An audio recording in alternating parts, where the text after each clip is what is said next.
Ang araw ng kagitingan ay nasama po sa usapan.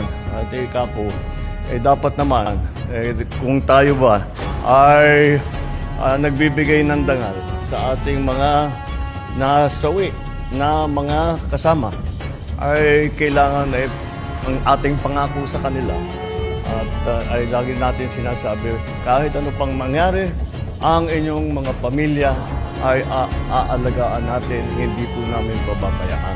Sabi nila sa akin, masyado kasi mahaba ang proseso, mahaba ang komplikado, mga documentary requirements at kung ano-ano. Ay kako, hindi siguro tama yan. Dahil bakit naman mahaharang ang ating ibinibigay na tulong sa mga pamilya ng mga nasawi?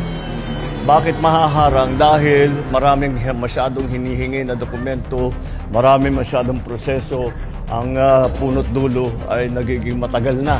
Nagiging masyadong matagal ang pagbigay ng mga benepisyo na ito.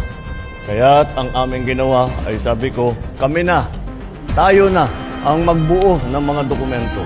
Tayo na ang mag-ayos ng kanilang mga pangangailangan upang